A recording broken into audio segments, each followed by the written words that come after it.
Com muita alegria, nós recebemos novamente a nossa querida amiga Leida Oliveira, que há 10 anos atrás nos concedeu uma entrevista para o site Espiritismo BH, na época, né? Hoje ela está no nosso canal YouTube, e inclusive ela está muito popular por causa do advento do filme Predestinado.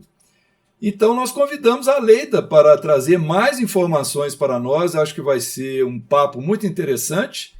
E damos boa noite a você, Leida, tudo bem? Tudo bem, Marcelo. Boa noite aos internautas. Muito boa noite para todos. Leida, vamos começar com um posicionamento nosso aqui a respeito do José Arigó, né? O quão equivocada estariam as pessoas que julgam que o Arigó foi meramente um curandeiro, um benzedor? Ele não era nem curandeiro nem benzedor. Ele foi um médium ostensivo em alto grau. A mediunidade dele era fantástica, né? Então, ele foi considerado um médium ostensivo em alto grau. E, segundo os relatos dos médicos americanos, cientistas americanos, eles consideraram Arigó a oitava maravilha do mundo. Tamanho eram os feitos que tinha acontecido naquele centro, né?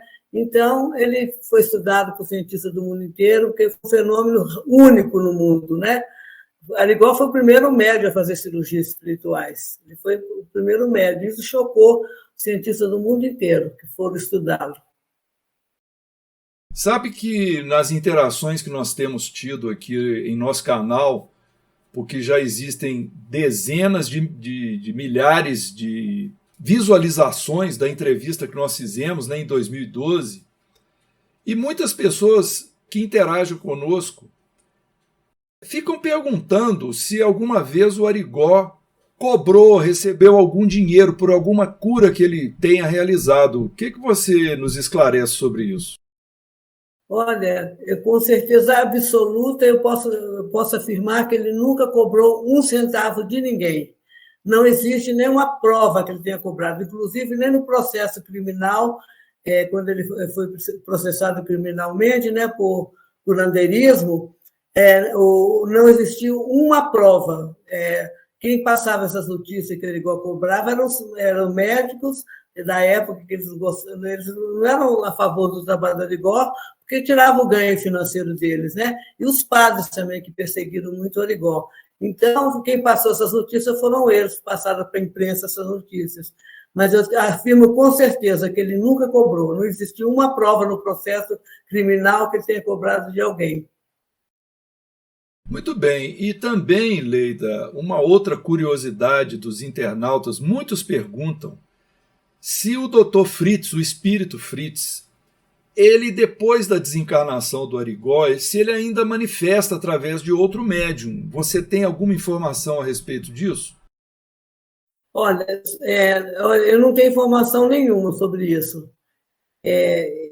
Me falaram que há pouco tempo eu fui numa médica que dizia recebê-lo, só que eu fui lá, eu achei muito estranho, porque eu fiz todos os procedimentos lá que eram feitos lá no centro, né? E essa médica chegou perto de mim, eu não como, graças a Deus, eu não tenho nada fisicamente, eu não tenho nenhuma doença física, e nesse lugar que eu fui, antes, na ficha, tinha que colocar a doença que tinha. Eu não tinha nada para colocar, então eu coloquei que eu tinha uma mancha nas costas. Só que chegou lá nessa sala onde ela fazia atendimento, eu nem vi a cara da médium, ela olhou nas minhas costas a mancha, e também e a mancha está aqui a mesma coisa até hoje, não curou, e eu não me convenceu que era ele, não me convenceu. E a gente também tem que levar em conta que não existe só um espírito Fritz, né? Fritz é um nome comum, há outros espíritos denominados Fritz que podem estar manifestando, não necessariamente seja o Adolf Fritz, né? O Dr. Fritz, não é isso? É isso, porque o nome Fritz é um nome comum na Alemanha, né? Existem muitos Fritz, então não quer dizer que seja o mesmo, tem muitos outros Fritz. Inclusive tem o Dr. Adolfo Fritz com PH no final, e o Dr. Fritz do Arigó, entre aspas, né? Era Adolf com F mudo. Então, tem até diferença nos nomes, né? No fim, todo mundo acha que é a mesma coisa, mas não é. Vamos então falar alguma coisa sobre o filme, né? Que é algo de interesse geral. Muitas pessoas têm nos perguntado várias coisas, né? Nós estamos aqui de intermediários entre os internautas e você que gentilmente está nos concedendo essa oportunidade de bater esse papo. Primeira pergunta: qual foi o seu envolvimento, se é que houve, no roteiro do filme? Você chegou a ser consultado em algum momento?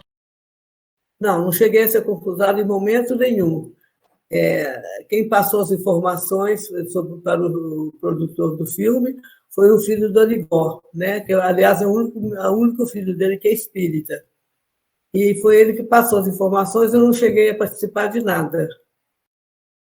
Então, nem o livro que você escreveu, que nós vamos falar sobre isso mais lá no final da entrevista, não foi utilizado para enriquecer o roteiro do filme?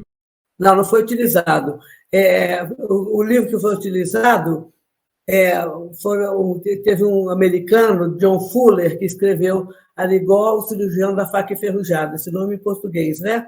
E ele escreveu esse livro, e agora esse filho do Arigó, que esse que é espírita, ele mudou o título do livro, agora chama Arigó e Dr. Fritz. Mudou o título do livro e ele fez o prefácio do livro, e então foi por esse livro essa história desse livro que foi passada para o mundo todo, né, do filme. Leida, você chegou a conviver com os atores durante ou depois das filmagens?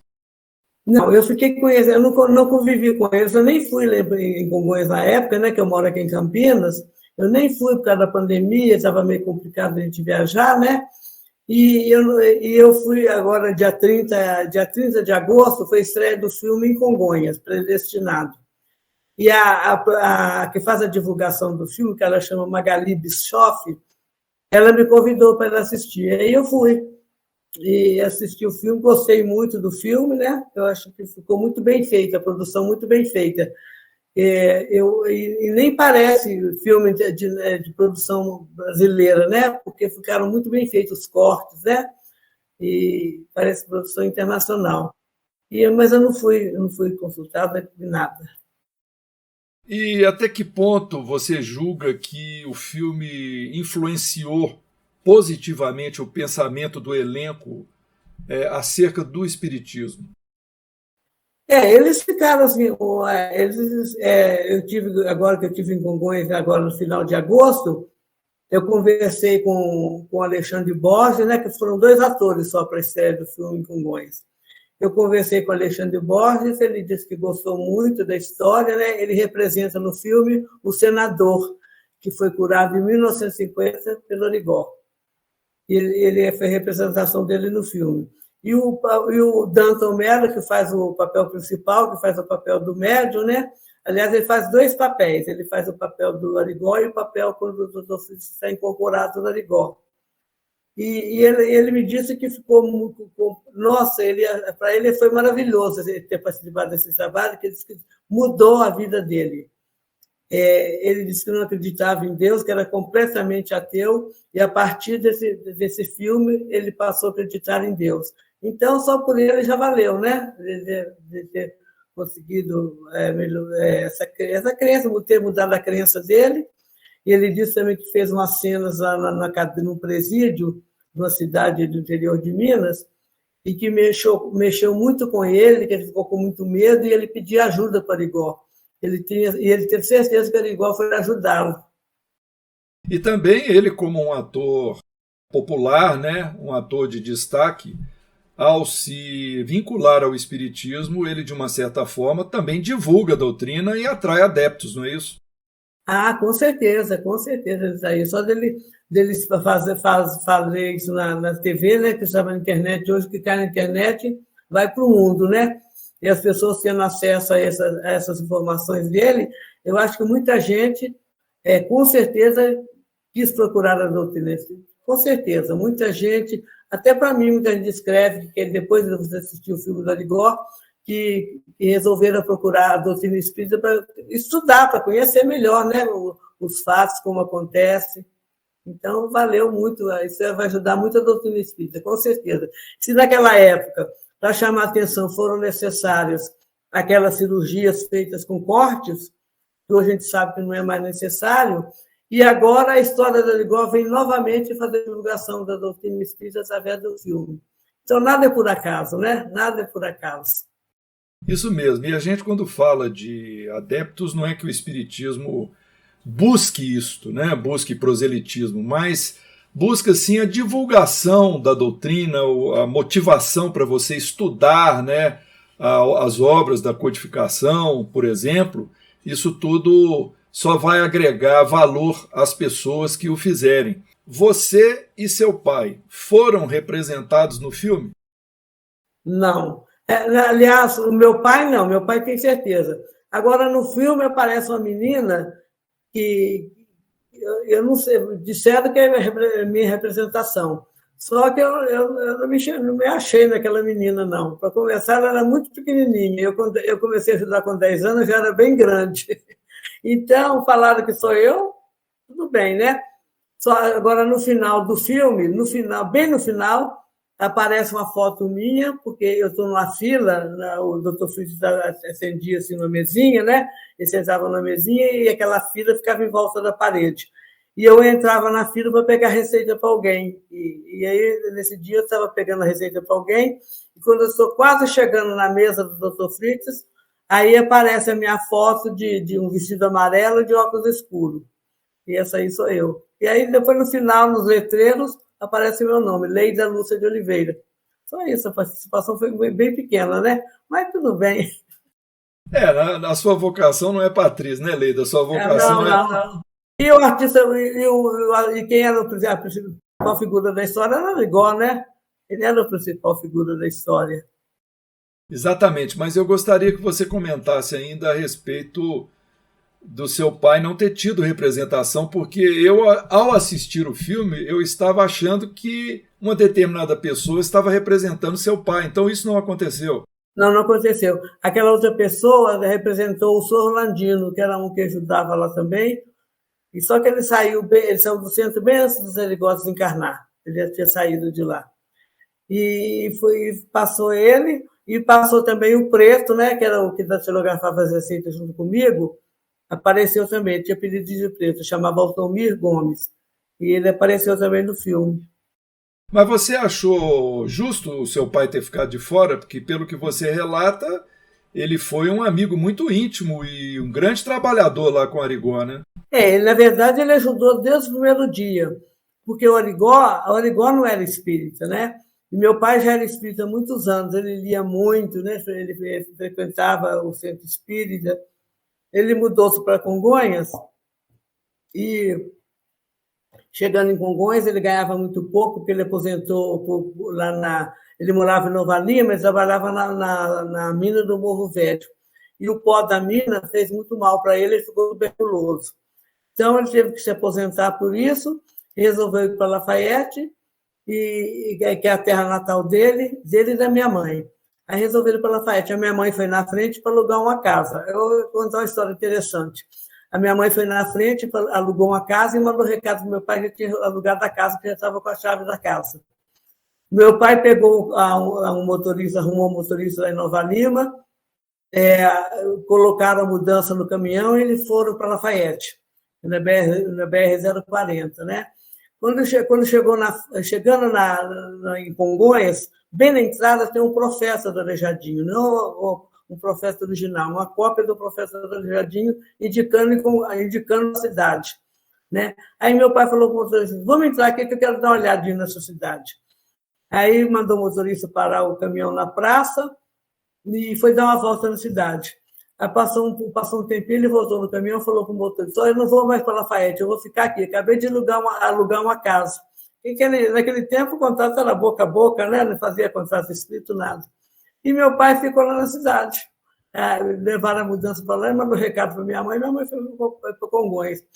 E para complementar a renda, que ganhava muito pouco, como aposentado, né? Na época era INSS, era IPASE, se não me engano. Ele ganhava muito pouco, para complementar a renda, ele alugou um lote do lado da casa do Arigó, para plantar tomate, para ajudar na renda dele. E aí o Arigó chegava lá na frente, ele ficou sabendo que meu pai era espírita, e contava para ele tudo o que ele sentia, todas as coisas que aconteciam com ele, né? As visões que ele tinha. Aí meu pai explicava para ele tudo sobre o processo mediúnico, era meu pai que dava a explicação para ele. E meu pai, ingenuamente, o advertiu: cuidado, Arigó, aqui é terra de padre, veja bem o que você vai fazer. Olha, ele foi ingênuo, né? Porque a gente sabe que quando tem que ser, ninguém impede, né? Está nos planos de Deus. E assim ele começou. E meu pai foi desde o primeiro dia ajudando o Arigó até o final, até no último dia. Então a ação do seu pai ela foi assim efetiva junto ao Arigó e junto aos pacientes também. Sim, o Arigó sempre falava: o Zenir é meu amigo mais fiel. Meu pai foi muito fiel naquele trabalho. Foi ele, junto com o Arigó, eles fundaram o Centro Espírita Jesus Nazareno. E então, o meu pai o tempo inteiro participou daquele trabalho, o tempo inteiro. A vida dele era aquele centro. Tanto é que, quando o Arigó desencarnou, ele não quis nem mais ficar em Congonhas. Aí nós mudamos para Belo Horizonte, que ele não quis ficar lá mais, né? O roteiro do filme incluiu o padre Anselmo, mas não incluiu o padre Leonardo, de quem a gente lê no seu livro. E as ações desse padre Leonardo me pareceram terem sido mais violentas contra o Arigó. Você poderia, por favor, recordar algum dos problemas que esse pároco provocou? Realmente, o padre Leonardo foi o maior perseguidor do Arigó. Nossa, ele fazia assim, os sermões da missa era só para jogar praga no Arigó, o tempo inteirinho. Ele, na hora do Ângelus, né, que era às 6 horas da tarde, ele pegava o microfone e o alto-falante cobria toda a cidade, né? Ele jogava praga no Arigó e falava com as pessoas que não entrassem no centro porque o demônio estava lá. Era isso que ele passava para o povo. E o povo de Congonhas morria de medo, ninguém entrava no centro. Eu tenho uma amiga de lá, que ela falou para mim: Leida, eu fiquei sabendo a história da Arigó depois do seu livro, porque ela estudava no colégio de freira, que era do lado da Igreja Matriz, e ela dizia que, quando terminava a aula, a freira falava, reunia as moças do colégio e falava: vocês não passem na rua Marechal Deodoro, porque o demônio está naquela casa da esquina. Então, ela me disse que ninguém passava lá, que tinha medo do demônio, né? Que a freira falava que estava lá. Então, foi muito difícil. A população de Congonhas não entrava no centro, ninguém nem sabia o que acontecia lá. Então, foi muito complicado naquela época. A perseguição foi enorme. Padre Leonardo teve vários casos que eu conto no livro, no capítulo de perseguições religiosas, né? Por exemplo, uma delas, um dia, nós estávamos dormindo, e de madrugada meu pai acordou com fortes batidas. Nós acordamos com fortes batidas na porta da sala da frente, né? Aí meu pai levantou assim, meio sonolento, e foi abrir a porta. Chegou lá, deparou-se com o Arigó, dizendo para ele: o doutor Fritz, porque o doutor Fritz falava no ouvido do Arigó o tempo inteiro, quando ele não estava mediunizado, e falava no ouvido dele. Aí o Arigó falou para o meu pai: olha, o doutor Fritz mandou vir avisar para vocês para não tomarem da água da caixa d'água, que ela foi envenenada alguns minutos antes. Então, ele foi avisar, né? Aí o vizinho, outro dia, chamou meu pai e falou: Zenilo, de madrugada eu vi um homem em cima do seu telhado. E falou quem era, falou para o meu pai quem era a pessoa. Meu pai foi procurá-lo e perguntou por que ele fez aquilo, o que ele estava fazendo lá em cima do telhado. Ele falou: olha, eu coloquei veneno na caixa d'água porque foi pedido do padre Leonardo, que ele queria acabar com toda a família. Então, sabe por que o padre Leonardo tinha tanta raiva do meu pai? Porque ele achava que o meu pai que ensinou as técnicas de curar por igual. E a gente sabe que não tem nada disso, né? A mediunidade já é coisa nata, né? É um fenômeno nato. Então, ele queria acabar com o meu pai porque achava que foi ele que ensinou o Arigó. A culpa era do meu pai, todo aquele processo, todo aquele trabalho. Mas aí, Leida, parece que o Arigó fez alguma ação em nível pessoal para não ter ódio desse padre, né? O que foi que ele fez?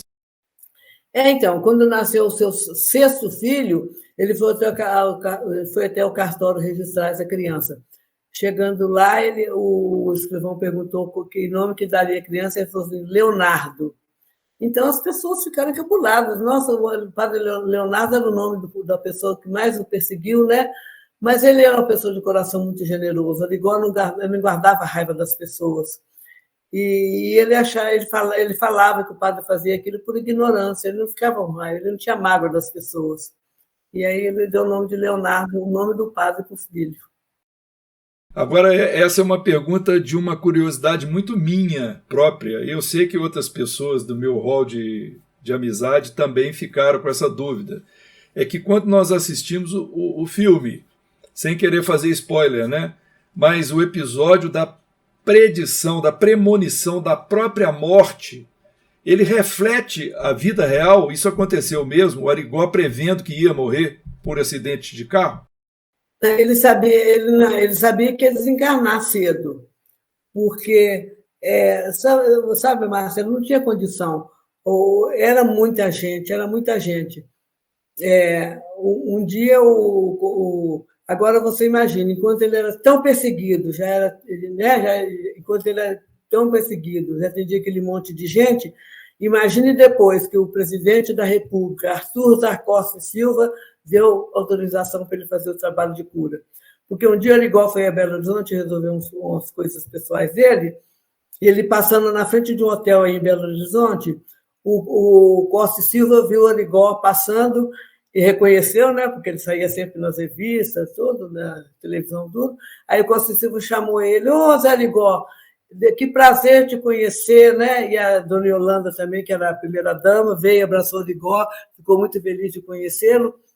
E o presidente da República, o Arthur da Costa Silva, falou assim: eu vou dar autorização para você fazer o seu trabalho.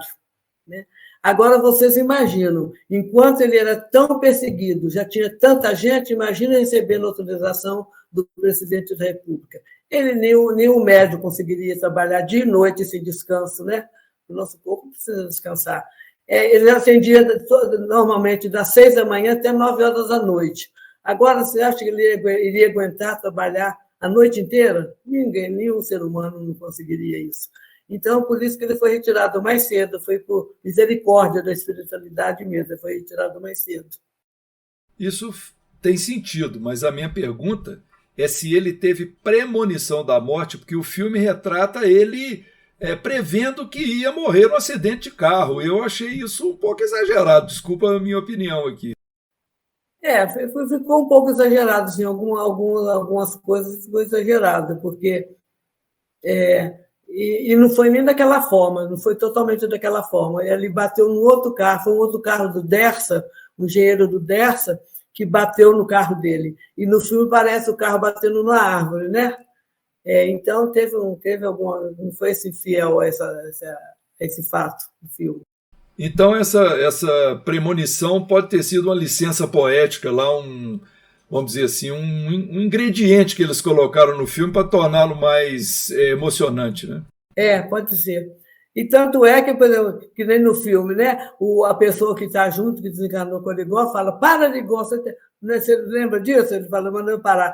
Eu falei assim: e como é que ele sabe o que o cara falou de morrer? Só estavam os dois no carro, né? Então, são coisas de filme mesmo, né? Leida, e como que você percebe na atualidade as atividades do José Arigó e do Dr. Fritz no campo espiritual? Olha, eles continuam trabalhando bastante, muito, muito.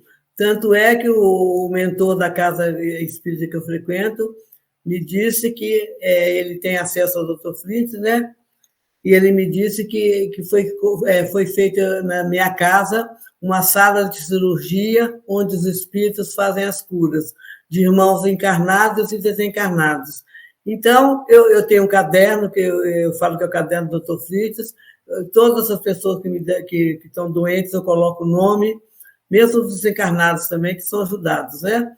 Então, eu tenho esse caderno e coloco o nome e peço que toda manhã eu tenho que fazer evangelho nessa sala. Eu levanto, tomo meu café, faço a minha caminhada, tomo meu café e vou fazer evangelho todas as manhãs. Eu tenho certeza que eles estão presentes aqui ajudando as pessoas, com certeza. Leida, agora eu queria conversar a respeito do seu livro, mas primeiro falar deste aqui, que foi o primeiro, né, que nós conhecemos, é uma primeira edição, e Arigó, o 13º profeta, eu queria que você contasse como é que foi o seu trabalho para efetuar esse livro aqui, o que aconteceu, e depois nós vamos partir para o outro, né, que é a versão mais nova, mais ampliada aí. Como é que foi? Sabe o que acontece? Eu tive uma dificuldade muito grande para publicar o livro do Arigó. Nenhuma editora, todas as editoras batiam a porta, fechava a porta para mim, não conseguia, mas foram muitas editoras, ninguém queria publicar o livro. Aí um dia eu conversei com o Orson Carrara, né, que é um grande amigo espírita aqui também da região de mora em Matão, e ele publicou: Leida, eu vou publicar seu livro. Eu mandei para ele tudo o livro, né, pela internet, e ele falou: nós vamos publicar seu livro. Só que a editora Mitos, ela não queria que eu fizesse um livro de mais de 170 páginas. E eu falei: meu Deus, como eu vou fazer? Como eu vou resumir essa história em 170 páginas? No fim, o livro são 176 páginas. É claro que não dava para contar a história do Arigó em 200 páginas. É uma história muito rica de detalhes, né? E aí esse livro acabou a edição dele, terminou a edição, e o Andrei Moreira um dia veio aqui em Campinas, ele veio aqui na minha casa, eu convidei para ele vir aqui, ele falou: Leida, nós vamos fazer o segundo livro seu, porque ele tinha lido o livro, né, o Arigó das Terceiras Profetas, e gostou muito.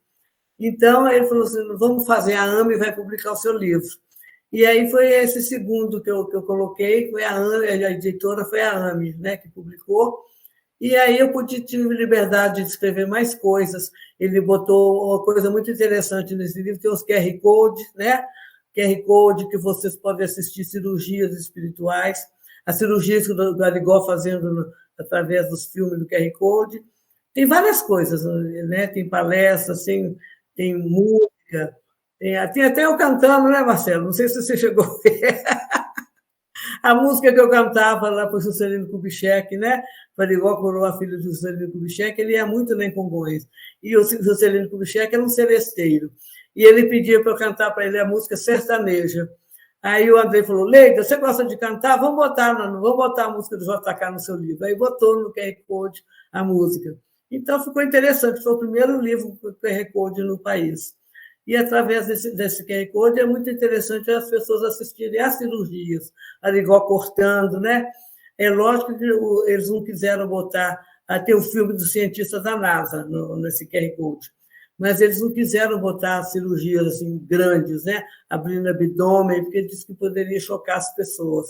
Então, botou cirurgias mais simples, botando o olho da pessoa para fora, ele colocava colocava o olho da pessoa para fora para fazer cirurgia.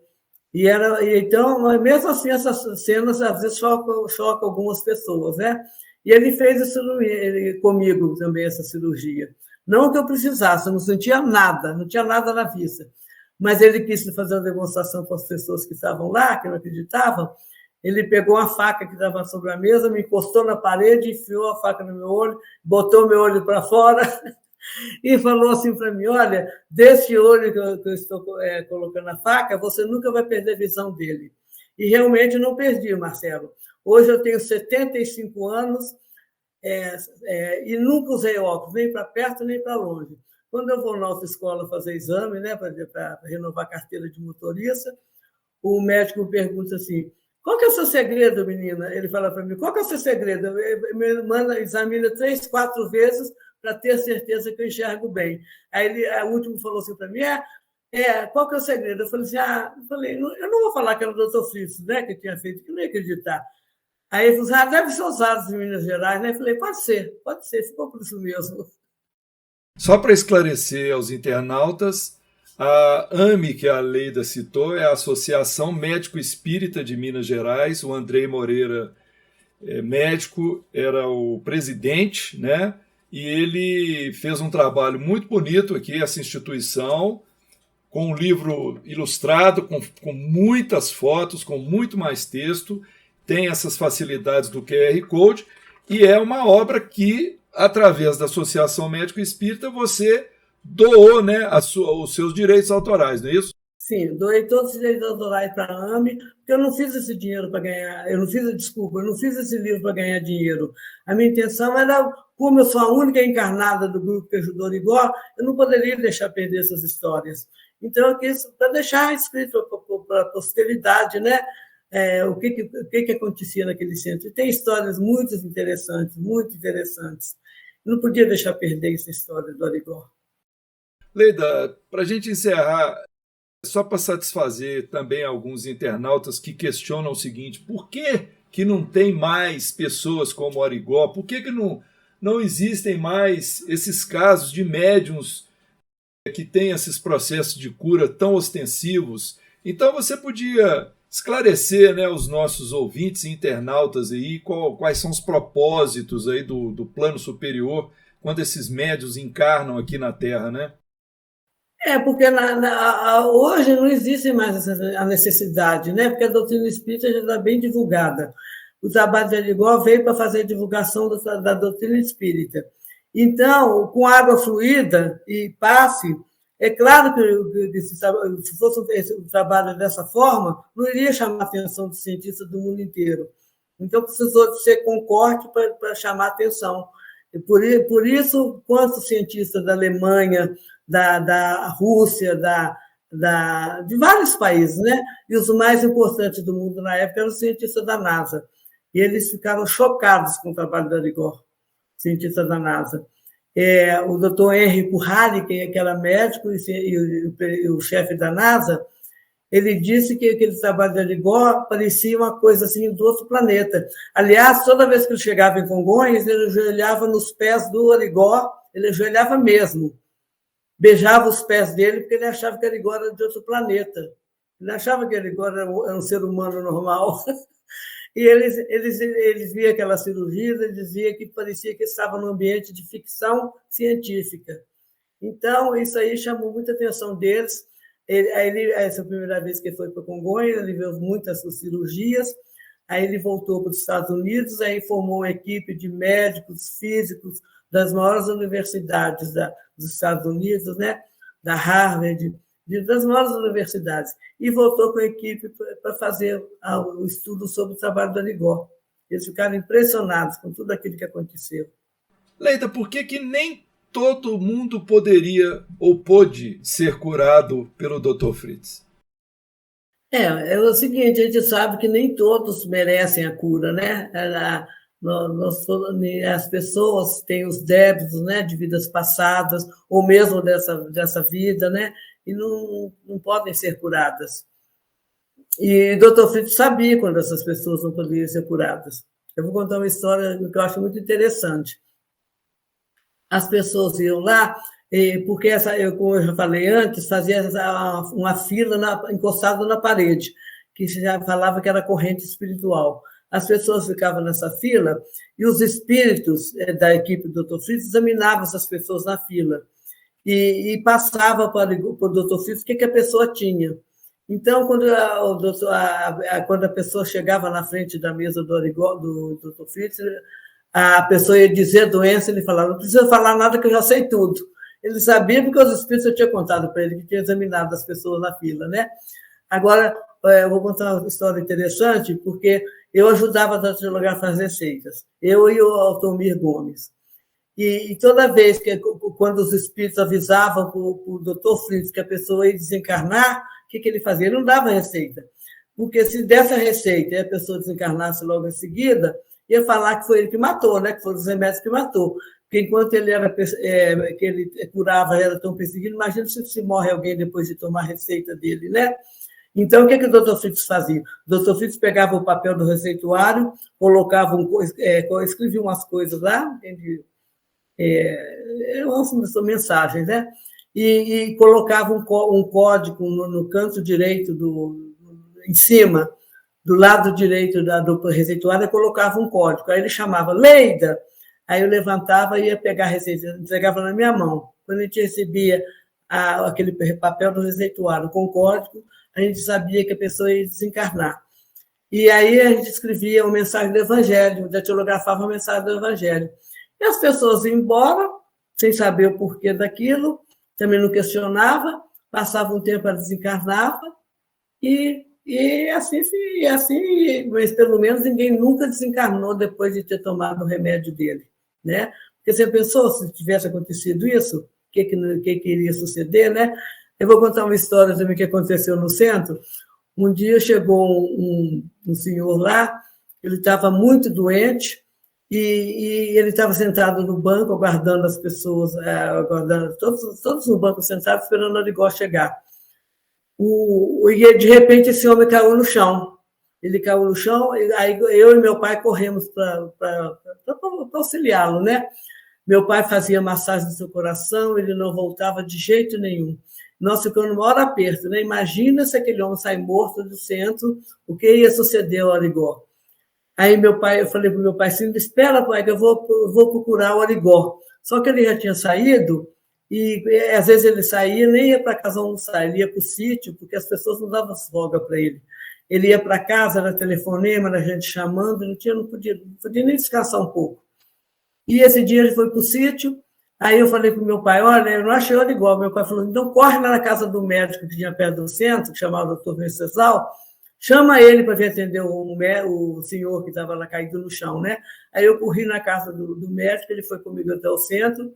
Chegando lá, o médico examinou o senhor lá no chão e disse assim, olha, sinto muito ter que dizer, mas ele já morreu. Ele já morreu. Agora vocês imaginam a peste que nós passamos. Aquele homem sai morto do centro. Enquanto ele curava, já era tão perseguido, isso é uma pessoa morta, né? Mas nisso, como o doutor Fritz falava o tempo inteiro no ouvido do Arigó, o doutor Fritz falou, ele estava lá no sítio, o doutor Fritz falou, corre para o centro, vai correndo para o centro. O Arigó pegou o jipe dele e correu para o centro.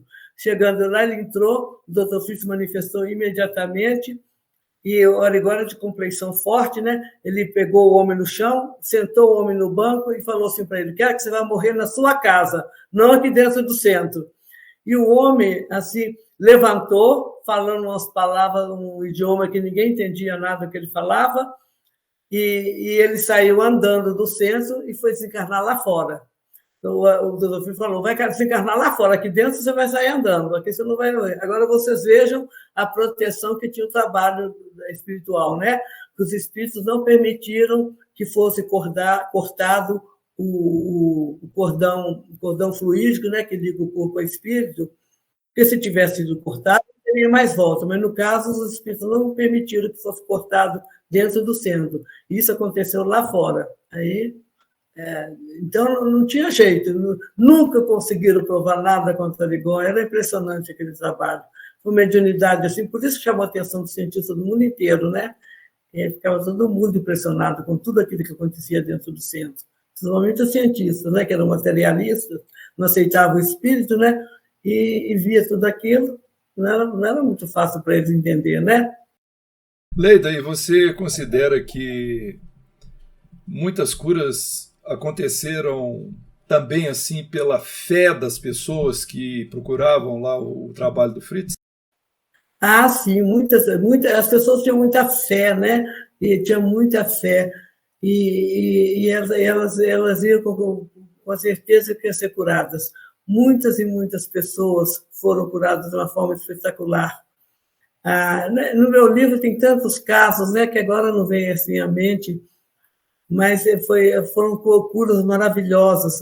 E era devido à fé das pessoas. As pessoas tinham tanta fé que o doutor Fritz pegava a faca, abria o abdômen delas, assim, cortava, abria a cabeça, abria o abdômen, tirava câncer no pulmão. Então, elas tinham muita fé e se entregavam para ele, né? Foi um momento assim, muito especial, de muita fé das pessoas. Muito bem, Leida. Temos muito a agradecer a você por mais esta entrevista, né? Temos certeza que vai ser do agrado dos nossos internautas e gostaríamos que você nos dissesse aí umas palavras finais para o encerramento aqui deste nosso trabalho. O que eu poderia dizer é que as pessoas tenham fé, né? Tenham muita fé, porque o doutor Fritz está ajudando todo mundo que pede para ele, né? É lógico que a gente sabe que tem pessoas que têm o karma para cumprir, tem outras dificuldades que às vezes nem sempre a espiritualidade pode resolver, mas que tenham fé, peçam ajuda, porque eles estão ajudando muitas pessoas. Muito bem, então assim encerramos mais esta entrevista.